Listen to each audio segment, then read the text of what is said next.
네, 안녕하세요. 은상TV입니다.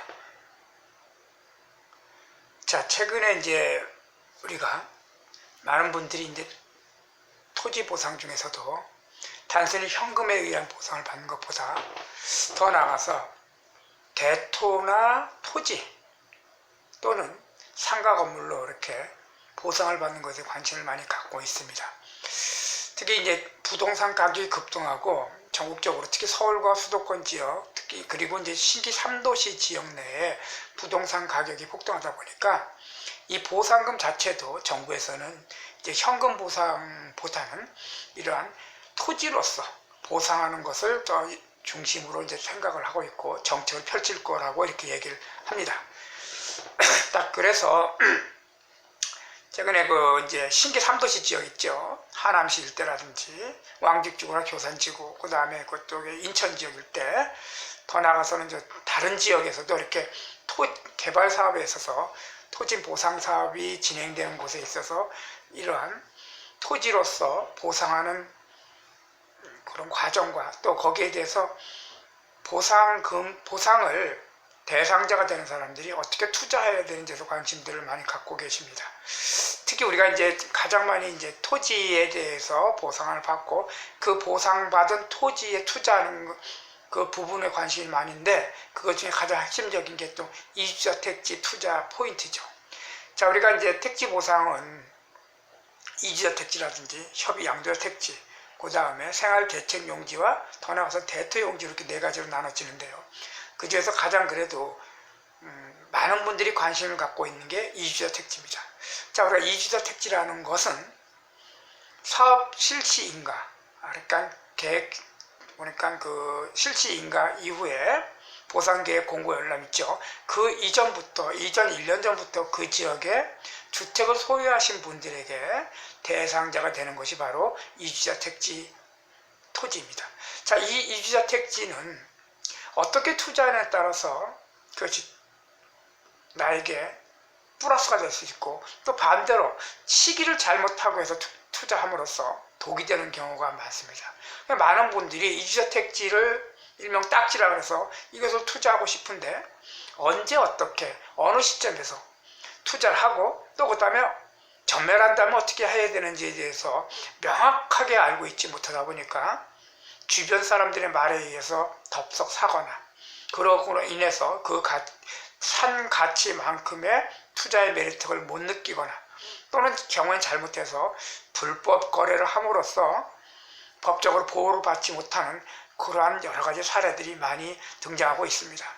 자, 그래서 이런 것들을 볼 적에 이주자 택지가 어떻게 진행되는지 또 그리고 이것을 어떻게 투자 포인트를 잡게 되는지에 대해서 한번 말씀을 드려보자 합니다. 제가 다른 방송에서도 이주자 택지가 아까서 말씀드린 사업지 내 1년 전부터 주택을 소유하고 싶은 분들 그리고 거기다가 전입까지 같이 되어 있는 분이 계세요. 실제 살고 있는 분들을 얘기합니다. 그런 분들을 대상으로 사업시행자가 이주자 택지 대상자를 대상으로 통보를 합니다. 자, 그러면은 대부분의 그 사업지 안에 들어있는 주택을 소유하신 분들은 이 이주자 택지에 대해서 관심을 갖고 본인들이 이 이주자 택지를 받아서 다시 집을 짓는다든지 아니면은 그것을 바탕으로 매각을 해서 수익을 얻는다든지 이 두 가지의 어떤 관점에서 생각을 하게 되는데요. 자, 그러다 보니까 이 이주자 택지가 이 지역에 예를 들어서 무슨 산업단지 개발지역 또는 무슨 택지개발지역이라고 명명이 돼서 실시계획 인가가 하고 그 다음에 거기에서 이제 보상계획 공고 열람까지 되면은 많은 외지분들이 이 이주자 택지의 대상자를 대상으로 물색을 하고 또 택지를 사서 투자하려고 하는 분들이 등장하게 됩니다. 자, 그러다 보면은 내가 원주민으로서 이 이주자 택지를 갖고 있는 분이면은 어떠한 혼란에 빠지냐면은 자, 이것을 주변에서 프리미엄을 위치가 좋은 개발이 예상돼서 앞으로 향후 미래 가치가 있는 지역은 얘기하는 겁니다. 그러면은 프리미엄을 제시합니다. 경우에 따라서 몇 천에서 1억 억대 넘어간 데도 있겠죠. 최소 1, 2천에서. 자, 그러면 어떤 시점에서 이것을 원주민 입장에서는 어떤 시점에서 팔아야 내가 아주 적절하게 좋은 가격에 투자를 이익을 얻을 수 있는가에 대해 생각하게 되고요. 또 반대로 이 이주저택지를 투자해서 사고자 하는 분들은 어느 시점에서 사야 불법이 아니고 어느 시점에서 사야 명확하게 택지가 구분된 상태에서 위치까지 파악을 해서 살 수 있는가에 대해서 관심을 갖게 되고, 또 이것을 잘 파악을 해야 그것이 바로 투자 포인트에 성공하는 길이라고 볼 수가 있겠습니다. 자, 그래서 이주저택지 과정에 대해서 언제 투자하고, 그러니까 요거는 원주민의 입장이든지 아니면은 투자자 입장이든지 사실은 동일해요. 근데 원주민과 투자자 입장이 동일하지만은 둘 다 어느 시점에서 매각을 하거나 매입을 함으로써 불법이 아닌 합법적인 상태에서 투자를 할 수 있는가, 또 그리고 불안하지 않은 상태에서 정당한 방법으로 투자할 수 있는가에 대한 관심이 되겠죠. 자, 그럼 먼저 첫째, 자, 이 이주자 택지가 대상이 된 분들은 택지의 실시계획인가와 그 다음에 보상계획 열람이 나고 나면은 대부분의 사업단지에서는 그 협의, 쉽게 말해서 토지보상대책위원회라든지 또는 추진위원회라든지 그런 위원회나 협의단체가 만들어지겠죠. 자, 그럼 이분들이 이때 시행사와 그 다음에 행정관청, 그 다음에 이 단체, 그러니까 토지 지주분들이 모임이겠죠. 이 단체에서 감정평가사를 법인 업체 3개를 선정하게 됩니다. 그 이후부터 이루어지는데요. 우리가 이제 토지보상 절차를 간단히 본다면 앞에서 말했지만 실시계획인가, 그 다음에 토지보상에 대한 보상 공고 열람, 그 다음에 감정평가를 거치고 여러가지 물건권 단계를 거쳐서 협의 재결 단계를 거치죠. 자, 이 협의 재결 단계를 거치게 되면은 이제 본격적으로 토지 주인과 시공사 간의 협의 단계를 거칩니다. 그 과정에서 이주자 택지의 대상이 되신 분들에게 통보가 오게 됩니다.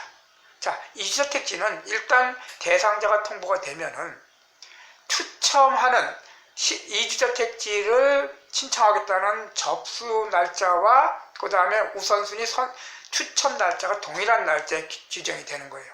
이때까지 기다렸다가 이때가 날짜가 지정돼서 어느 장소에서 대부분이 뭐 시행사 현장이거나 아니면 시행사 사무실이나 이런 데서 이제 그거는 이제 업체마다 다르겠지만 그렇게 하는데, 이 과정에서 이때의 현장에서 접수하고 추첨을 하게 됩니다. 직접 본인이 가겠죠. 신분증이나 기타 본인을 증명할 수 있는 어떤 서류나 그러한 신분증을 가지고 가서 직접 현장에서 접수하고요. 추첨을 뽑는데 동일하게 이날 같은 날 합니다.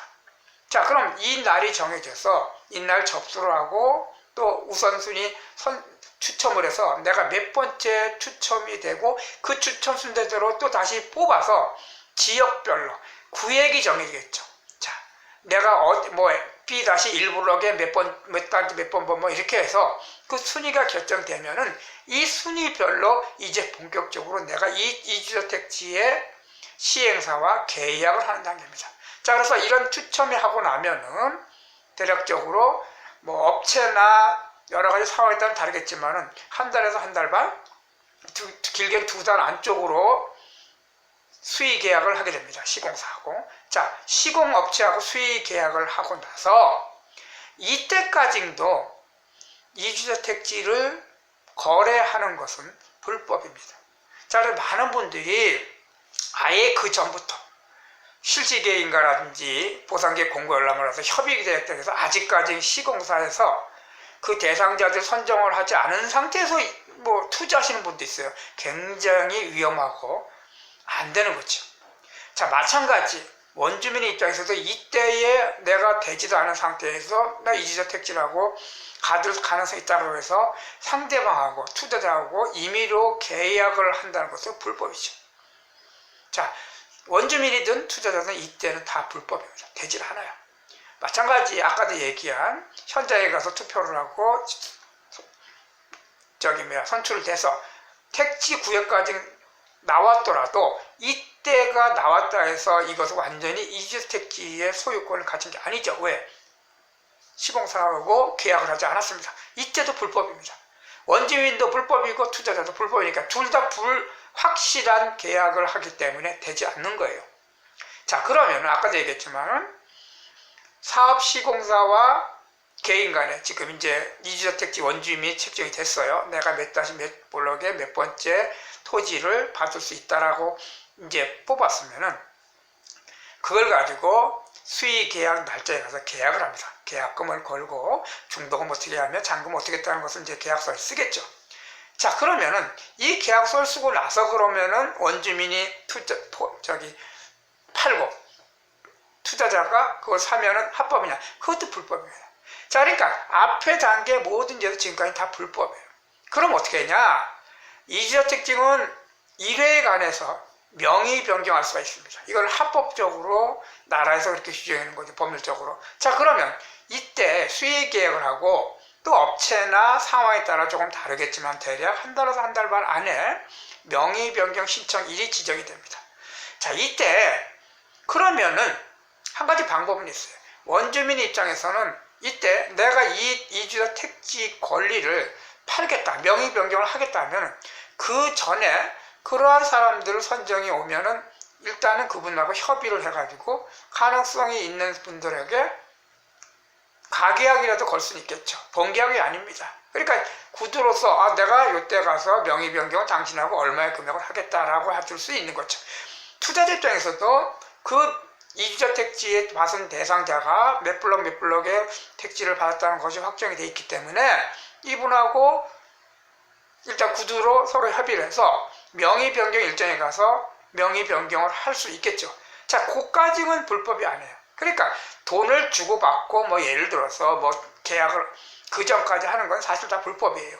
그러나 명의 변경 일정 날이 되면은 이때 원주민과 투자자는 공동 같이 가서 자, 시공사가 정해놓은 장소나 뭐 사무실이 되겠죠. 거기 가서 공동으로 같이 가서 양방의 시공사의 합의 또는 시보사의 그 어떤 허락의 하에 그때는 이제 정상적인 거래니까 반드시 해주게 돼 있습니다. 그래서 명의 변경을 하고 다시 계약서를 작성하면은 이것이 바로 정상적이고 합법적인 가격의 이주자 택지를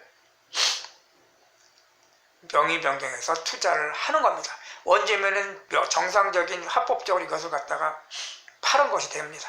자, 이 과정을 반드시 거쳐야 돼요. 그래서 우리가 그러면은 이주자 택지 대장 선정이 되고 그 다음에 추첨을 해서 그 다음에 택지의 정확한 위치가 선정이 되고 수의 계약을 하고 나서 수의 계약한 원주민과 투자하고자 하는 첫 번째 투자자가 명의 변경일에 함께 가서 명의를 변경해야 이것이 가장 합리적인 합법적인 이주택지의 진행 과정이라고 볼 수가 있겠습니다.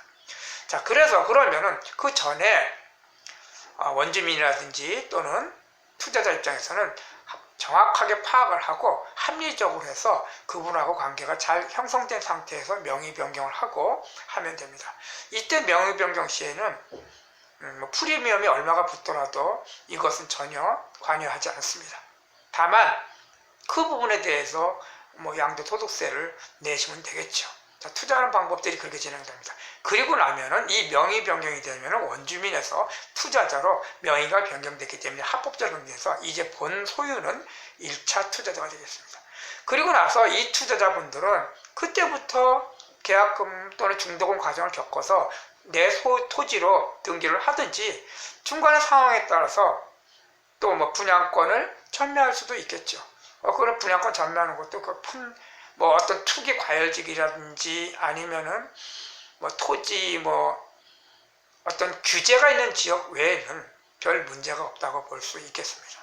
그래서 이렇게 진행을 하는 것이 이주자 택지의 가장 합리적인 방법이기 때문에 많은 분들이 이런 좀 과정을 거치고 나면은 원주민도 그렇고 투자자도 불안할 게 없이 진행을 할 수 있습니다. 그런데 앞에서 말씀드렸처럼 앞에 단계에서 진행을 하고 서두르고 하다 보니까 사후 나중에 분쟁이 됩니다.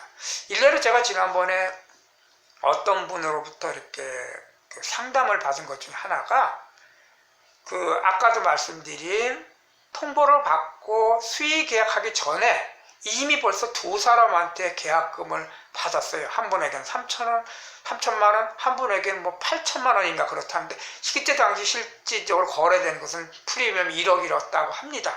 자, 이렇게 되면은 원주민과 투자자 1번, 2번이 분쟁이 일어나죠. 그럼 불법 거래를 한 거예요. 그럼 쌍방 다 법적으로 보장받을 수 없어서 굉장히 혼란스러운 과정이 됩니다. 그래서 원주민 입장에서는 차근차근히 그 과정을 잘 보신 다음에 진정으로 투자가 가능한 사람에게 명의양도를 해줄 수 있을 필요가 있고요. 또 가격도 정확하게 편점해서 내 위치가 좋으면 더 받을 수 있으니까 그렇게 하셔야 되지, 한 명, 두 명, 세 명 막 그렇게 해서 받아가지고 나중에 분쟁이 되면요, 민사에 걸려서 굉장히 어려움을 겪을 수가 있습니다. 자, 지금 신기 3도시라든지 또는 지방의 각종 이제 산업단지나 또는 택지지구 개발지역, 그 다음에 이제 특히 세종 주변 지역에는 여러 가지 이제 개발 호재들이 많지요. 그러다 보니까 이로 인해서 토지로 보상을 받는 사례들이 많이 등장할 겁니다. 또 그렇게 보상을 토지로 받아서 그것을 재투자하려고 하는 분들이 많을 겁니다. 근데 그분들이 반드시 신경 쓸 거는 그 원주민과 그 다음에 이것이 이주자 택지가 진행되는 과정을 몇 단계로 되는데 명의 변경되기 전까지 명확하게 잘 협의를 하시고 명의 변경을 해야 문제가 없고 합법적으로 투자하시는 거라 볼 수가 있겠습니다. 자, 여러 가지 어려운 과정들이 최근에 이제 코로나 때문에 경제도 많이 침체되고 하여튼 여러 가지 어려운 점들이 많은데요. 특히 이러한 보상금으로 인해서 내가 이익을 보고 수익을 봐야지 분쟁으로 쌓이게 되면 더 힘들지 않겠습니까? 그래서 그런 점들을 착안하시라고 오늘 이렇게 이주자 택지의 원주민과 플러스 투자자의 투자 포인트, 언제 사고 팔 수 있는 포인트에 대해서 말씀을 드렸습니다. 네, 감사합니다.